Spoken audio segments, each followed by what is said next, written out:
Today, I'm going to be talking about how to attract and convert your suppliers into your marketplace. And what I'm going to go through basically can be applied no matter what stage you're at. So let's jump into it. And I look forward to having you on the call. As I said, I'm just trying out some new technology today. I'm hoping, I know last time I did the recordings, the cards that I was holding up they were going backwards, and I've found a setting to fix that. But you know what? I thought it was a good chance to actually get some of the drawings that I've done, put them on screen, and so we can actually look at them in closer detail. So I'll be going through that with you today as well. So bear with me and let's get started. I'm just going to share my screen with you now. And yeah, as you know, I was supposed to be live last Thursday, but due to both of my kids being sick, unfortunately, it's all winter here and all the bugs are going around. So the kids have been sick. So anyway, so I'm back here today. Now, hopefully, you are seeing my screen. Let me just do a quick sanity check. Gotta love technology. 1 second.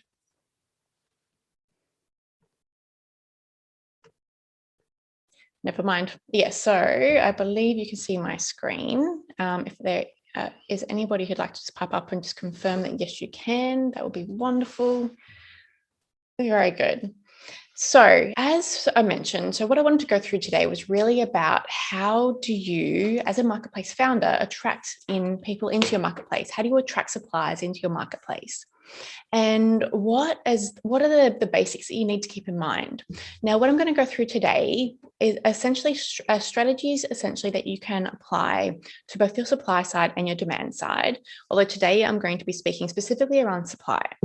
But in saying that, though, I know there's been a lot of kind of conversations in the Facebook group, and also with people who are in the Facebook group. I've been speaking to them as well lately, and realizing that there's a lot of you who are in industries or stages in your marketplace where it's actually really important that you able to actually get more demand in.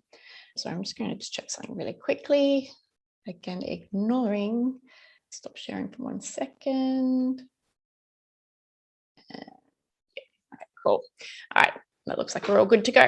So yes, we want to talk about how we can actually get more suppliers into your marketplace, no matter what stage you're at.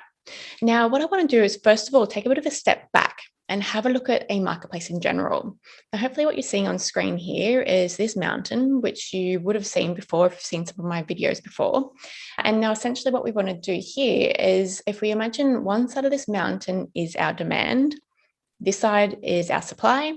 And what we want to do ultimately to create a successful marketplace is really understand, number one, what success means to our demand users and what success means to our supply users.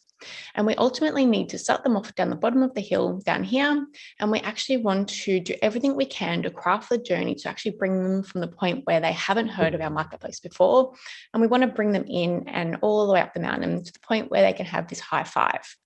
And it's at this high five where they are achieving that transaction. They're both achieving the success that they're looking for. And it's ultimately where success for your marketplace is going to come from as well. Because ultimately, if your users are successful, they're getting good results, that's going to be really good for you. Now, if you've seen my other Facebook Lives, this isn't anything new. But let's dive into it a little bit deeper. So on our supply side, as we said, we want that success, that high five. On the supply side, or even the demand side, but today we're talking supply, what we want to do is really understand. So looking at this mountain that we've got that we're bringing people into, we want to be able to understand how we can attract the right people in at the right time. So there might be different methods of transport that we're actually going to use to bring in our suppliers or potential suppliers into our marketplace. And they might be coming in from Facebook, for example, maybe Facebook ads, maybe they're coming in via Google, maybe they're coming in from some social media coverage that you're doing, maybe some PR. There are all these different channels that you can use to actually bring in traffic into your marketplace, where you can then start to nurture and convert those into suppliers on your platform. Now, what we want to do ultimately is understand kind of what those channels are, and I'll be going through that in a minute as well. We want to understand what those channels could be.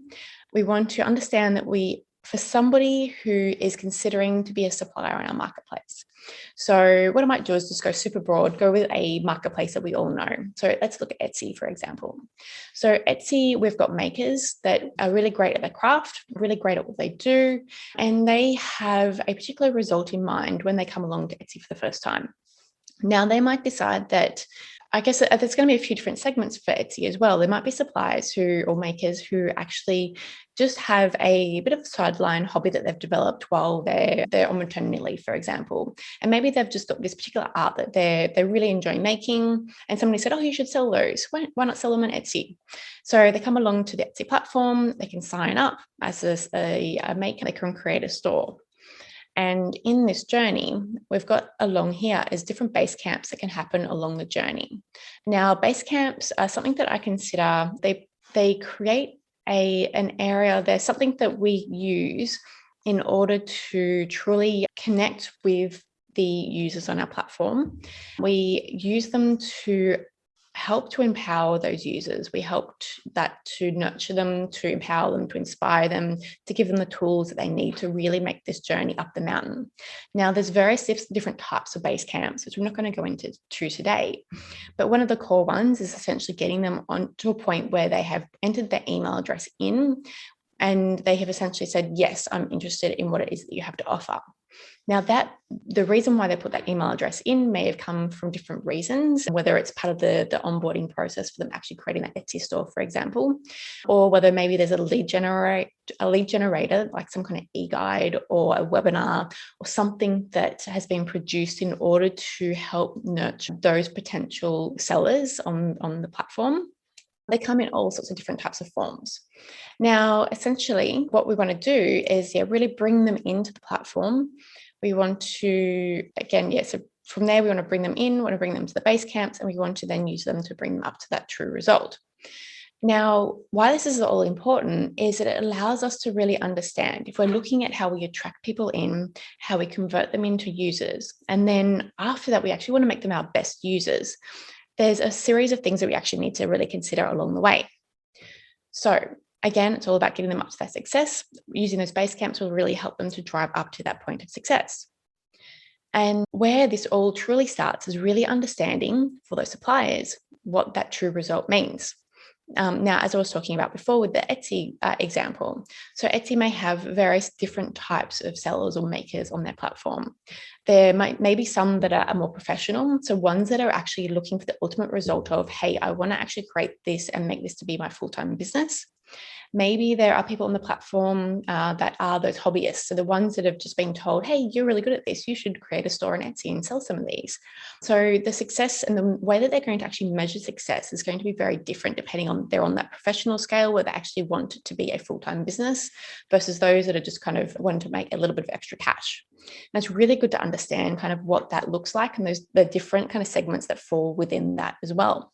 Because ultimately, if we can understand what the true result is that we're trying to get for our end user, that's going to help us dramatically. Now, one of the first things we want to do, and this has actually come from something that I've been doing quite regularly for clients, particularly over the last couple of weeks, and well, before that, but this week it's been a very hot topic essentially. I'm going to walk you through the 7 steps that I look at when we're looking at how we can actually attract and convert users into our marketplace. Now, where I like to start off is always looking at what our criteria are. Now, these are success criteria, which allow us to essentially draw a North Star. They help us to brainstorm, they help us to keep on track, they help us to really ensure that the decisions that we're making in our marketplace are actually completely aligned to where we want to be going and are actually going to be the best choices for us. Now, an example of this, for example, the criteria may be for looking at who you want in your platform. You may be looking for people who they have high intent. So they're actually really, really interested in becoming regular sellers on your platform. They are really committed to being the lifelong customer. They want to be a great user. They want to be a power user essentially on your platform.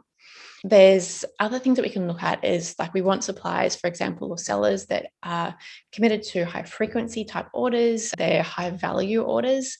You might find that in your platform, there are all different types of segments that actually start from people who have items that they're selling which are low value. So maybe they're selling like little badges and pins and things like that. And maybe the average price of their particular items are maybe $5, for example, per item.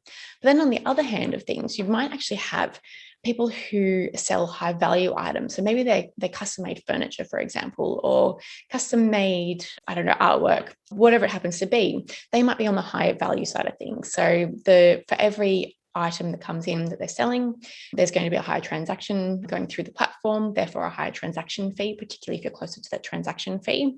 So it's good to really understand that, yeah, if you've got all these different fish in the sea, essentially, each fish, some fish are bigger fish, some fish are little fish, and you need to identify who are going to be the best fish for you. Now, this helps us to identify what the ultimate result is that we're trying to get for that particular fish. So say, for example, the bigger fish, we know that they want to become the full-time sellers. They want to quit their day job. They're committed to this. One of the other criteria that we might look at as well is who are the fish that are actually going to be proactively promoting their store so that they can actually grow your user base for you. They can drive demand for you. And you might find that there's a particular group of fish, essentially, a particular group of users on your platform that actually have this mentality or this habit or this behavior that you regularly see that actually do promote your store, promote your platform, promote their store within your platform. They actually do that quite regularly and very naturally.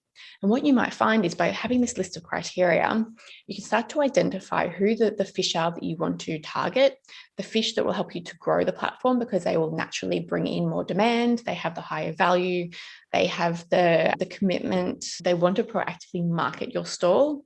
You might even find that there's particular fish, for example, particular users of your platform that have a lower risk of disintermediation as well. And it's good to identify all of these kind of things up front because it helps you to then really narrow down on who the fish are that you want to bring into your platform. And that's important for the next step because what we want to do is really identify who is that hungry fish, who are the ones that have the biggest desire, who have that intention, who meet as many of those criteria that you've outlined in step number 1. Once you identify who the hungriest fish are, then what we can then start to do is really move into step number 3, where we start to look at where do they actually hang out.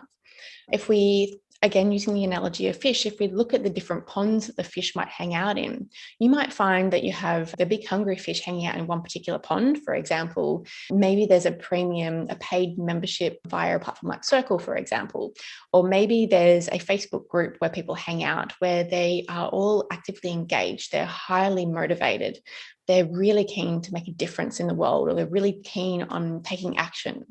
You might find there's different ponds that these type of fish, these hungry fish, are actually hanging out at. And even better again is actually where they're hanging out at, but also looking for solutions to the problem that you solve.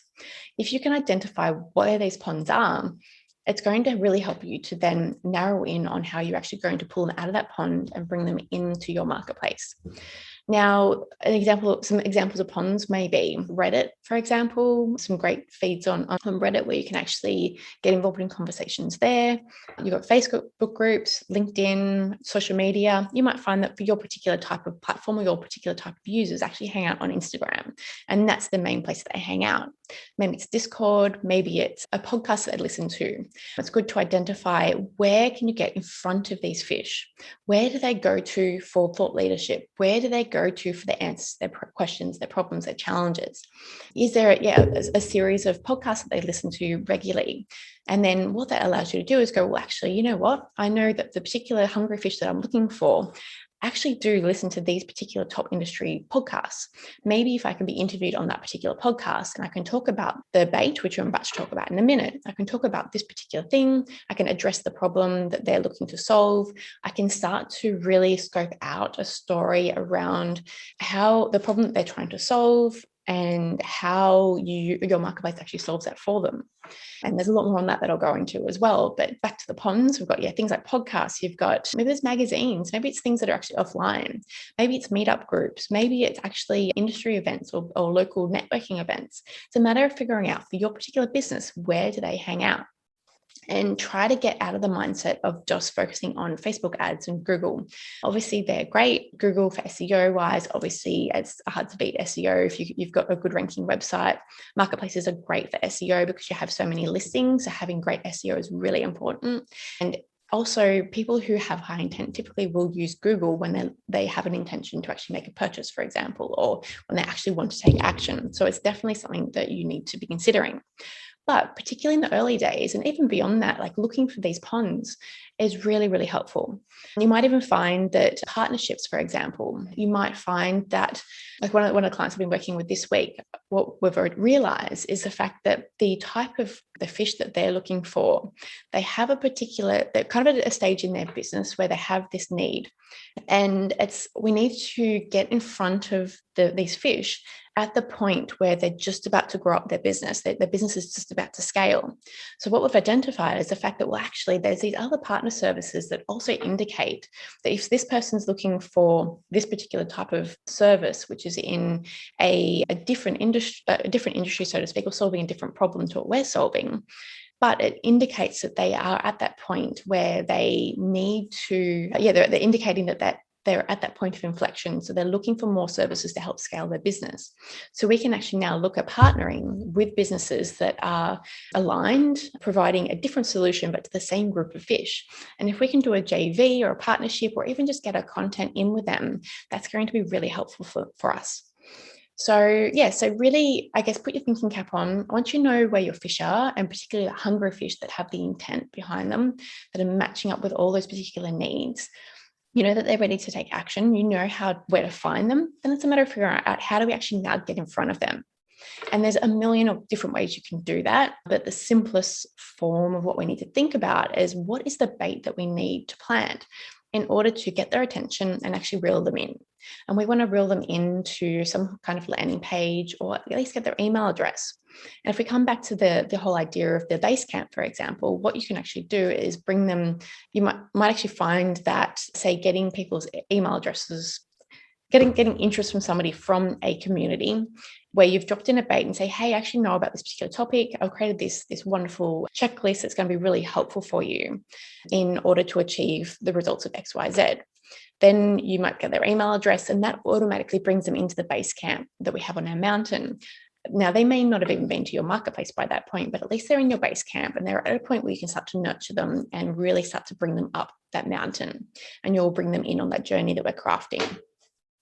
So thinking about what bait it is that you need. And what I always like to come back to, and I've been trying to figure out how to put words on this. This is stuff that I've been doing naturally for so long that now I'm trying to figure out, what are the words? How do I explain to you the magic that kind of goes into this? And I think a lot of it kind of comes down to the psychology of the users. And we really need to understand kind of what that journey is that we need to take them on. We need to understand what their mindset is currently, what are they focused on, where's all their effort and energy going. And we need to really get in front of them in their current mindset. We need to connect with them in that current mindset and their current needs. And if we can do that, then we can actually start to shift the conversation a little bit towards them, helping them to realize what it is that our solution offers them and how it could be a really great opportunity for them. Now, what we can actually do with this bait as well, it's a really great way of actually giving our potential users, our potential suppliers in this case, getting them in the right mindset that we need them to be in when they hit our marketplace and ready to convert them into users of some type. Mindset is so important. And a lot of the time, and I see this time and time again, particularly with early stage marketplaces, often we bring traffic into our marketplace and we throw them in the deep end, and we expect that they're going to know what to do. We expect that they're going to be in the right mindset, that they're going to be ready to take action. And we expect that we're answering all of those psychology type things that go on in their minds that are going to help them to just convert. But the truth is, a lot of the time, they're not just going to convert that first time. And yet so many people rely on them to convert that first time. And this is one of the biggest mistakes that I see many, many marketplaces make. We need to really make sure that we're planting the seeds. We need to make sure we're getting them into the right mindset. We need to educate them in some way as well. We can't just assume that they're going to get it.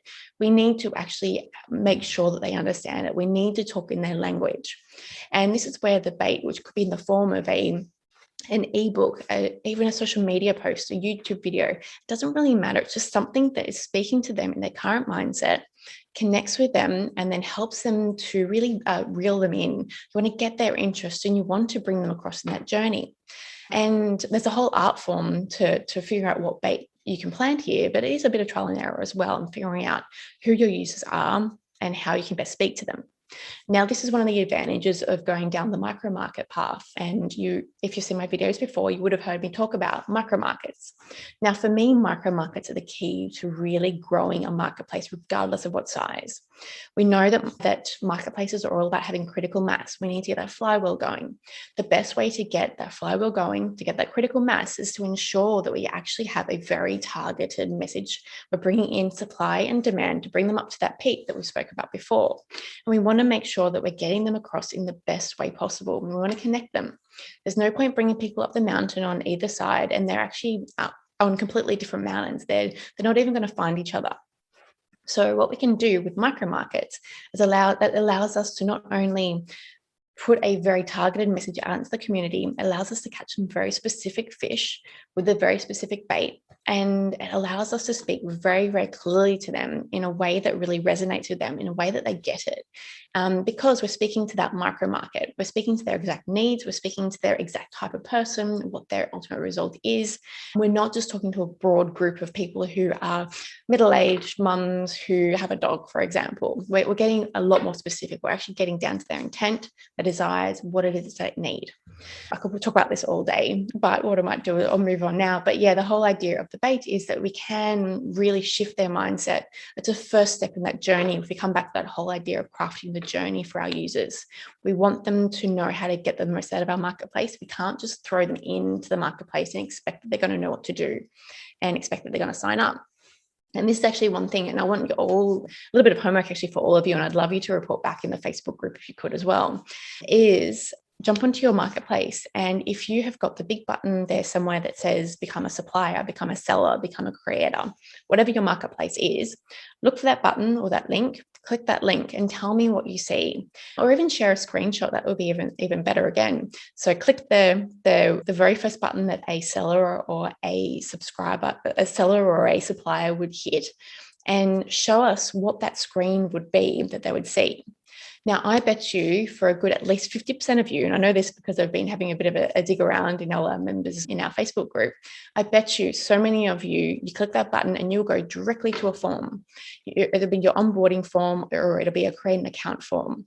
And you're throwing people straight in the deep end where we haven't done any of the nurturing. We haven't set up their mindset. We're really relying on them to really want to go into your marketplace.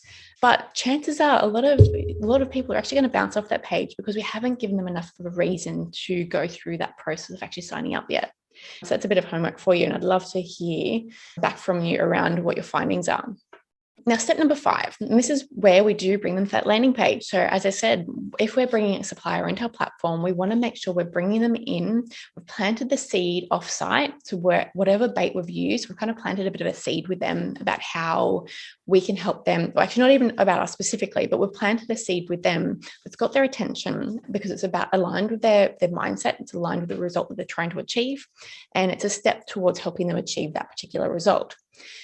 At that point, we bring them across to our website, to a landing page. Now, if you're worried about how to create a landing page, or your tech team are too busy, or you don't have any design capabilities in-house right now, or whatever the reasoning might be, don't stress, because this is actually something that I kind of half mentioned the other day in a Facebook post, that I'm actually working on something at the moment that allow every marketplace essentially to be able to create landing pages, and actually not even just landing pages, but growth engines. Landing pages are the very first step that we physically see of our growth engines. But I believe so strongly in these micro market growth engines that I'm building out a way for you guys to all create your own landing pages, growth engines, and so on. It's going to be really exciting. And the best thing is it doesn't rely on your tech team to do it. It's actually completely standalone. Integrates with your website, integrates with your marketplace, but it is standalone so that it doesn't get caught up in all the tech debt. You're not relying on your tech team to integrate it. You can actually change content yourself. We can do A/B testing. We can do all sorts of really cool, exciting stuff. I feel like I've said too much already, but you get the idea. So don't be overwhelmed by the idea of making changes to your landing page, because there is a solution and I do have it for you.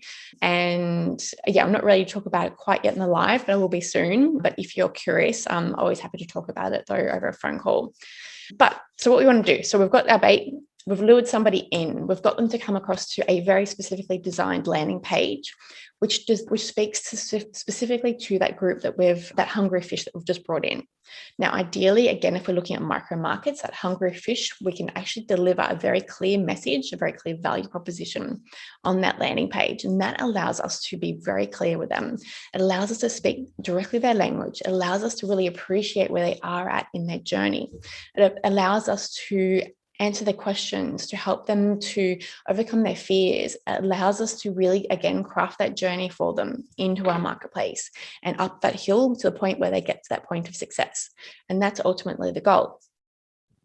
Now, we want to convert them from this landing page. Now, for me, this all comes down to thinking about any landing page on your marketplace and particularly those that we're designing for the growth engine, particularly those that are micro market or even just a standard landing page. It's all about creating desire. It's about pumping up the desire. You want them excited about what it is that you have to offer. And what you want to do is reduce fear at the same time. So you need desire to outweigh the fear, the questions, and the uncertainty. And you need to basically shrink that fear and uncertainty down by answering all their questions. You need to read their mind. You need to provide them guarantees or whatever it is that they need to hear in order to feel comfortable with dealing with your marketplace. You want to shrink that right down by addressing things head on. The more objections, the more questions that you can learn from your user group up front, the better you're going to be, because it means we can actually address them head on. And that's always the best way to go, because ultimately we're here to help them. We want to help them get a result. We truly believe that we can help them get the result that they're looking for. However, they might have some fear and uncertainty around that. And if we can't communicate with them clearly enough that, hey, actually, I know you're worried about this particular thing, but you know what? We've thought about that. We've actually dealt with that already. And here's how. And you can actually be 100% confident in what it is that we're in using our platform, because we've already thought about all of that. And we know that it's a concern of yours. So if you can really put that kind of mindset on, that you want to reduce that fear down, that uncertainty down on this landing page, and you want to pump up the desire to get them super excited about what it is you have to offer. Now, there's a whole other topic I could go into, but I'm not going to be able to go into it today because there's not enough time. But one of the things that I really love here, and particularly for marketplace and particularly for micro markets, if we can position our marketplace, even the opportunity for a particular micro market as a new opportunity for them. In other words, hey guys, I know you want to sell, you've been creating these beautiful artworks, you've been creating these beautiful products, and I know you want to sell them, but hey, guess what? We've actually found this brand new way of doing this, and it's something that hasn't been out in the market before. This is really disruptive. We're disrupting the market, and we're really excited about it.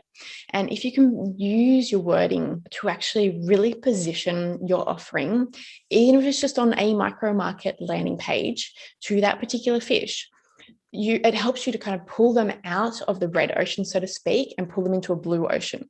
And what that does is it allows them to have a brand new, fresh perspective when they come to your marketplace. They come to this point where they can actually see that you offer something unique. You've approached things differently. You've understood the problems in the market, and you've actually really thought about this. You've overcome these kind of problems or friction points that they've had. And it allows them to, as I said, like, you're not being compared against your competitors out there. It starts to reduce the risk of disintermediation, depending on how you approach it. It's always, obviously, disintermediation is always a tricky one. But if you can approach it in the right way, there are actually ways to alleviate some of that risk of disintermediation, because you're pulling yourself out of a red ocean where there are other competitors out there. And you're putting yourself into a blue ocean category, essentially, where there are no competitors, because you're doing something so unique. You're offering them this unique opportunity that they can't find anywhere else, because you've thought about these problems in a brand new way.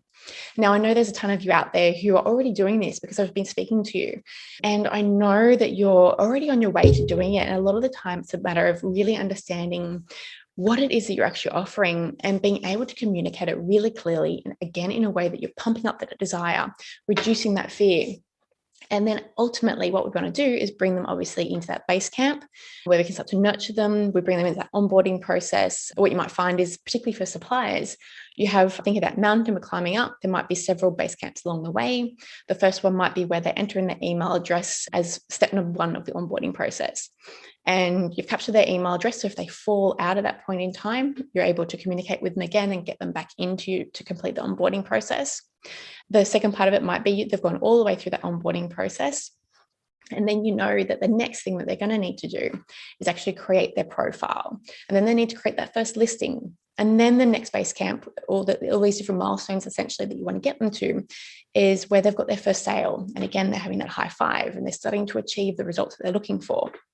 So what we can do at that point is, if we start to break them down into base camps, into milestones, if we kind of look at these individual milestones, we look at ways that we can actually empower them at each of those points, that we can provide them tools that they need to actually move their way up that mountain, to move their way up to those different milestones. We give them the tools, the knowledge, the information, inspiration, the motivation, whatever it is that they need in order to continue to move up that mountain. So they are moving through all of your milestones to actually get them to the point where not only have they converted, not only have they said, yep, I'm cool, I want to be a seller, but they've actually gone through and created a great account.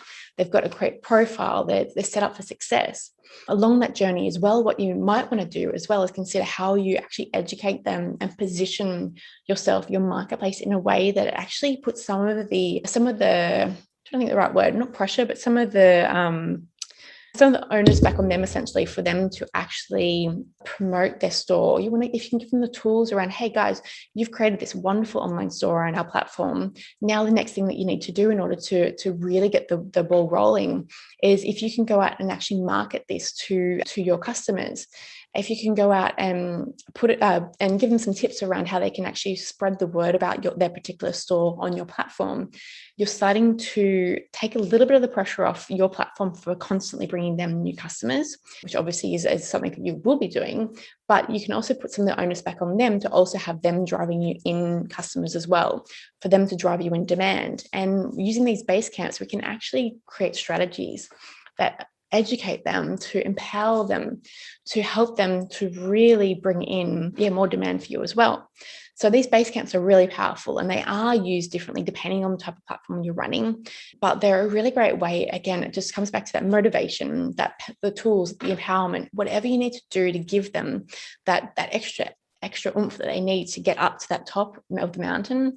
That's what those base camps are for. And they are just very quickly, some of those base camps could be an email list where you're sending them a regular email. Maybe it's a membership site where you're actually educating them. It's some kind of education portal. Maybe it's a Facebook group or a LinkedIn group or a Discord group, whatever it happens to be. Maybe one of the very first ones could just be as simple as a lead generator. So some kind of PDF, some kind of ebook that really talks to them, again, coming back to the desire. We want to pump up that desire, decrease the fear in that very first base camp. And then beyond that, it's moving into kind of more of that onboarding flow and so on. So there's a ton of really interesting things we can do here, and I haven't got enough time today to talk about it all. But essentially, you're starting to get the gist of kind of how this all kind of comes to play.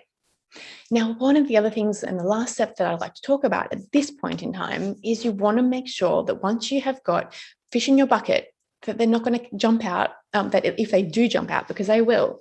As I said, most marketplaces or most websites in general, people will come along to them. They're not ready to buy. They're not ready to convert that very first time. They might come in and they might be curious, and sure, they might dig around a little bit. And then chances are they're going to leave. They might go through the first part of the form, but they're not fully committed yet. They might kind of just do it on a whim, particularly if it wasn't intentional to come to your marketplace. You need to take the time to build up the intent, to build up that motivation, to really help them to feel like they're super excited about being part of your platform. And that doesn't happen in just one visit. So you need to be sure that you have the tools in place. You need to be sure that you have that catch-all. You need to have a net that will catch them if they jump out, which most of them will. And that's okay. So there are all different ways that we can build a net around our marketplace to ensure that any of the fish that are jumping into our marketplace, we can actually capture them. Some of the ones that are top of mind right now are things like your remarketing. So having the ads that will promote to them, and then that's where you have another bait. So another kind of way, like a lead generator. You want to get them on your email list ultimately, or into one of your other base camps, whether it's a Facebook group or that Discord group or so on. But you want to find a way to actually get them into some part of your ecosystem where you can nurture them and you can start to bring them up that mountain. And so, so with your retargeting, for example, you think about your base camps, you're thinking about, all right, what would make the most sense? We know that they've come in with this particular mindset. We know that they've had a look at this page. We know that they're kind of interested, but we know we need to build up that desire more. We need to reduce that fear more. What kind of bait can you put in their way as they're traveling around the internet? that will help them to convert them back into a base camp. So again, pumping up the desire, reducing that fear. You want to get them into a base camp. What does that bait look like? And it might take a bit of brainstorming to kind of figure it out. And there's some exercises we can do to try to map out what that journey, so that ultimate result that they're trying to get to. We can actually break that ultimate result down, the journey that they need to go down through, the thought process they might be going through, the questions that might be coming up, those fears and so on. And we can actually break them down into some really great collateral and great tools that you can actually use as bait. So that's your retargeting. And the other option is also to have some kind of actually collecting the email address, ideally before they even bounce off your marketplace. So there might be things like, having a webinar. Maybe there's a webinar that you can use that'll capture maybe they're not ready to convert to become a supplier first up, but they say that you're doing a webinar that's really interesting and it's really talking specifically to their desire, to that ultimate goal that they want. Now, again, in that webinar, it's all about boosting up the desire, increasing the attraction for them to actually become a member. It's about getting them excited, empowering them. It's about then getting them over the line by reducing that fear, reducing the objections, and reducing and answering all those questions, taking the uncertainty out of it. And a webinar can be a great format for that because it gives you that one-to-many approach where you can actually talk to many of your potential suppliers at once. And you can actually really tell your story. You can tell the story of the platform. And again, there's a whole skill and a whole art form to creating a great webinar. And again, it comes back to that psychology and how you can really start to ingrain that ultimate result that they want, the mindset that they're at, and how your marketplace helps them along that journey. And it's a really interesting one. Again, that's something else we'll have to talk about another day. But you can see here, again, it's all about matter of really, you want to try and get people into that base camp. So even if they haven't converted to becoming a supplier that very first time round, you want to make sure that you're getting them into a base camp as soon as you can, because that base camp is where you can nurture them and then really encourage them to become a full-on user basically of your platform. So they're the 7 steps. Now, this slide hasn't turned out quite as neat as I would have liked it to. Technology has been not my friend today, but anyway, so you get the idea here of we've got the pond, we've got the fish, we've identified who our fish are that could be in our marketplace. We've then used the criteria then to narrow down to identify the hungry fish. These are the guys that we want most of all. If we're going to spend all of our energy on marketing to one of these groups of types of fish, one of these breeds of fish that are super hungry, we identify them, because then what that allows us to do is actually to build out micro market growth engines around each of these fish. And the way we prioritize that is based on the hungry fish and how hungry they are. In other words, how hungry they are is equals to the fish that actually match as many of our success criteria as possible. The more criteria they match, the hungrier they are. So therefore, they're definitely the ones that we want to spend effort on bringing into our platform. And this does work for demand as well. And you'll see this when we actually go through the demand side. We'll talk more about how we can actually apply this thinking to the demand side.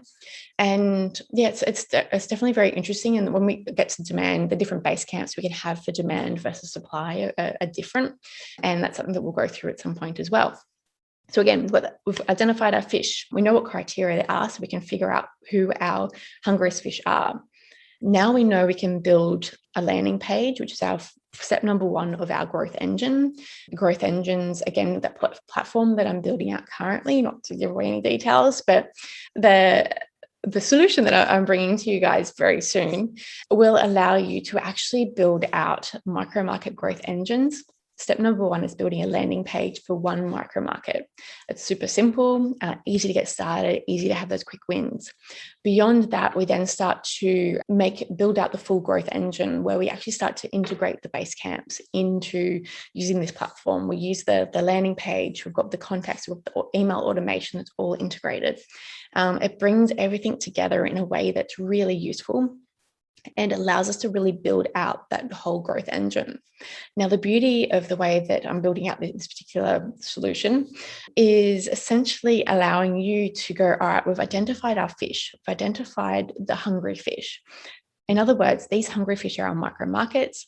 What we can now do is actually start to experiment in our experimental playground, where you can test the market. We pick a hungry fish, we create a landing page in this experimental playground. Giving away way too much. But essentially, this platform allows us to create what I like to think of as an experimental playground, which allows us the freedom to actually explore these micro markets. We get to create different landing pages in a way that we can test for conversions. We can test to see what messages are actually resonating best with each micro market. We always start with one micro market because we need to ensure that we can match the micro market on the opposite side of the platform. So supply and demand, we need to have the micro markets aligned. So we are bringing in and getting that flywheel turning. But essentially, with the experimental playground, it allows us to start to test our messaging and to really refine how we're going about bringing in these fish, these hungry fish particularly. So one micro market for each fish. And we have experiment with the different landing pages, the growth engines, and we identify what's going to work best.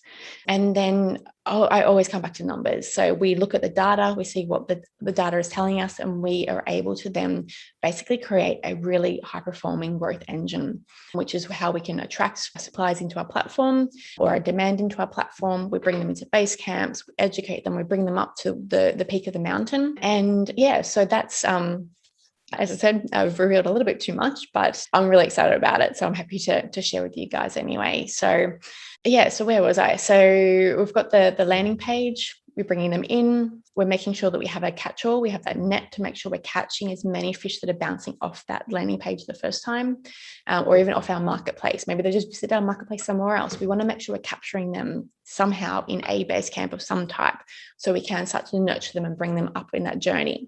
And then essentially we're bringing them into our aquarium, which is our marketplace, essentially, where they have unlimited access to the food that they need to satisfy their hunger. They're getting the results that they need. They're getting their way up to that mountain. They're continually achieving the success they need. And that's what the aquarium down there represents essentially as well.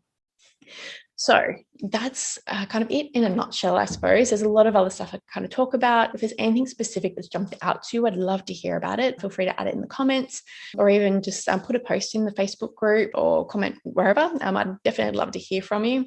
There are some really interesting elements here that can be applied no matter what stage you are in your marketplace. Early stage is particularly interesting for me at the moment. Some really interesting things to help us get that flywheel turning initially, even before we've even built a marketplace as well. So if you are in the idea stage, or you know somebody who has an idea for a marketplace, there's ways we can actually apply this thinking to that very early stage to get validation before you build the marketplace. Because we can build base camps, we create base camps without actually needing a marketplace. So we can actually validate the messaging that we need to validate. We can validate the pain points, the needs, all those things that help us to build that traction. We can actually get traction before you have a marketplace. And that's super exciting, I think, because I know it's something that so many people struggle with. If you're in the traction stage, this can definitely be applied at all those kind of what you need what you need and when you need it. So whether it's supply side or demand side, again, this strategy works on both sides of the market. We apply them slightly differently, but the basics are all the same. So yeah, and then even if you're scaling up, what we can look at doing in the scaling up type marketplace, we can create these micro market growth engines as a way of actually building up growth within each micro market. And over time, you build out a portfolio of micro market growth engines, which in turn drives your business forward. And there's a whole heap of other techniques we can start to apply where we actually start to look at cost-effective, cost-covering growth engines, or even profitable growth engines, so they're actually making money before people hit the marketplace itself. And that's the stuff that's really exciting for me as well. So I'm looking forward to sharing more on all of this with you as time goes on. I am working on doing a webinar hopefully in the next month or so as well. So you'll see a few posts out around that. I was thinking about doing it on the supply side, but given the amount of interest on the demand side, I might actually do it on the demand side. But either way, let us know. I might send you a DM or something as well. So keep an eye on your DM, and I will love to get some feedback, because I really want to make this all really useful for you and want to make sure you can apply this to your business no matter what stage you're at. So I'm going to leave it here, I think, but sing it out if you have any questions. And I will speak to you soon. Thanks very much, guys. Bye.